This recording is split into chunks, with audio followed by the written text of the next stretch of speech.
This is today's push workout. While I train, I want to talk about something that quietly determines whether training actually works. Most people work hard. That is rarely the problem. The real issue is confusing effort with effectiveness. And they are not the same thing. And treating them as equals can stall progress. You'll see that play out today in how I press, how I manage fatigue, and how I choose exercises. This is the primary press today, and it carries most of the responsibility. When people stall on chest or shoulders, the issue often starts right here.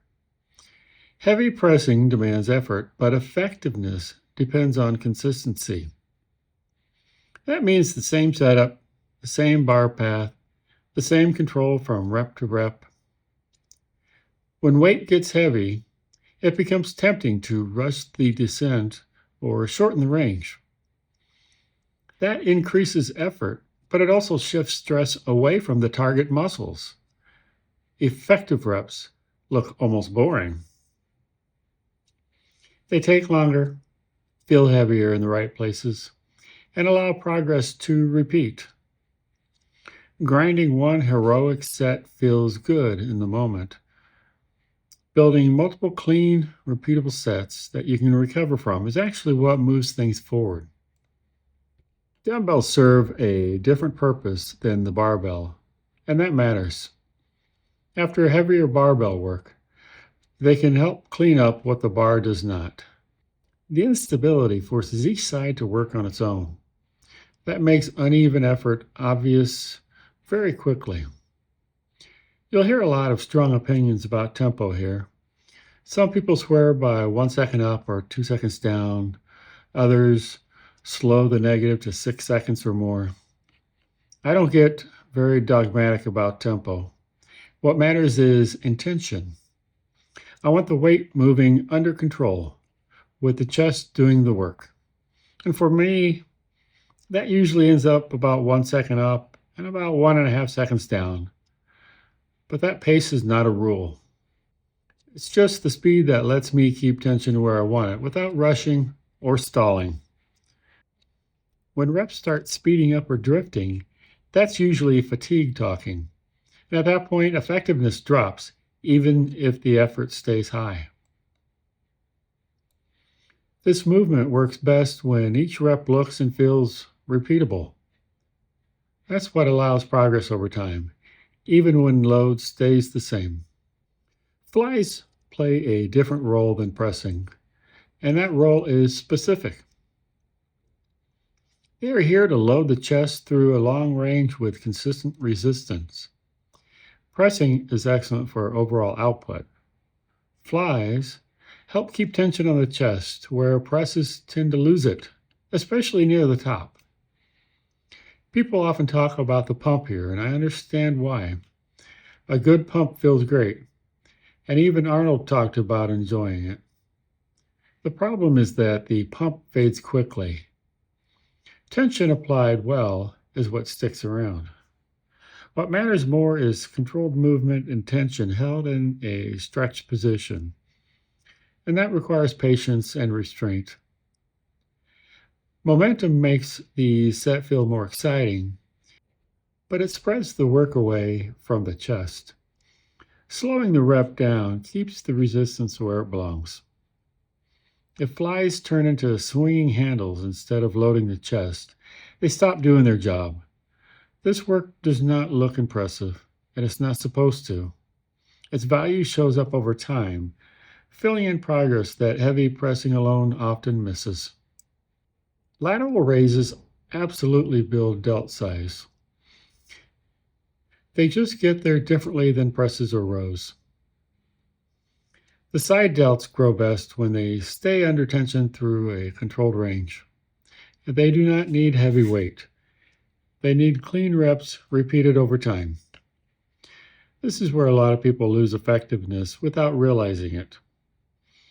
As the set starts to hurt, the instinct is to swing the dumbbell. Swinging does not make the set harder. It makes you feel like you are doing more. What's really happening is compensation. You swing because the strict reps are getting uncomfortable, and the momentum lets you sneak out one more rep. You know you can get it up if you swing it, but that rep is not the same quality as the ones before it. Effectiveness here means staying strict even when the muscle is clearly tired. That restraint keeps the tension where it belongs and is what actually drives delt growth. This movement rewards patience and honesty. Big delts come from many clean reps done well, not from surviving heavier weight. The upright row often gets labeled as a problem exercise. In reality, it's only a problem when it's rushed, overloaded, or poorly controlled. Done correctly, it fills a gap between pressing and lateral raises. It keeps tension on the shoulders while involving the upper back in a supportive role. Effectiveness here comes from restraint. The goal is not to pull as high as possible or as fast as possible. I'm looking for a smooth pull, elbows leading, and a range that stays comfortable. If a rep forces the shoulders forward or feels pinchy, that's the body giving feedback. Heavier weight makes it tempting to shorten the range or jerk the dumbbells up. That usually turns the movement into something else and shifts stress away from the target. Controlled reps keep tension where it belongs and allow this exercise to stay in the program long term. And that matters more than chasing load on a movement that doesn't need it. This is another case where effectiveness shows up as repeatability. Clean reps that feel the same set after set build more than aggressive reps that limit how often you can train. By this point, everyone is tired. That part is easy. What matters now is whether the work stays productive or just stays hard. This is where effort and effectiveness start to separate. The choices made here determine whether today helps next week or steals from it. By this point in the workout, fatigue is real. That's expected, and it's also where workouts often lose quality. The instinct here is to push harder to make up for it. That usually means forcing reps and letting form slide. Effective training does the opposite. As fatigue increases, execution has to get tighter. Close grip pressing is useful because it rewards that approach. Clean bar paths, controlled depth, and steady lockouts keep the tricep doing the work. When reps turn into survival, stress moves to the shoulders and the elbows. The set still looks hard, but the payoff drops. This is where the effectiveness means knowing how far to push and when to stop. Leaving a rep in reserve is not a lack of effort.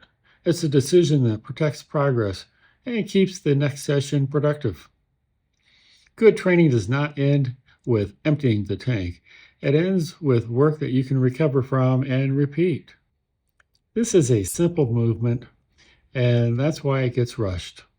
After heavier work, the temptation is to just move weight and finish the workout. That's usually where effectiveness falls apart. The triceps respond best to tension through a full range, and that means clean extension at the bottom and control on the way back up. When reps move fast, the stack moves, but the muscle does less work. It feels productive because fatigue is high, but the quality drops. Effort here is about staying organized, keeping the elbow set, finishing each rep, and resisting the urge to bounce into the next one. This is not about squeezing out every possible rep. It's about making each rep count while the muscle is still doing the work. Ending the workout with control matters. It reinforces the idea that effectiveness does not disappear just because you're tired. Finishing strong does not mean finishing sloppy. Today's workout was not special by itself. What made it effective was how the work was done. Effort matters. It just has to be aimed in the right direction. When effort replaces intention, progress usually stalls. When effort supports good execution, progress compounds. Well, until next time, have a great day.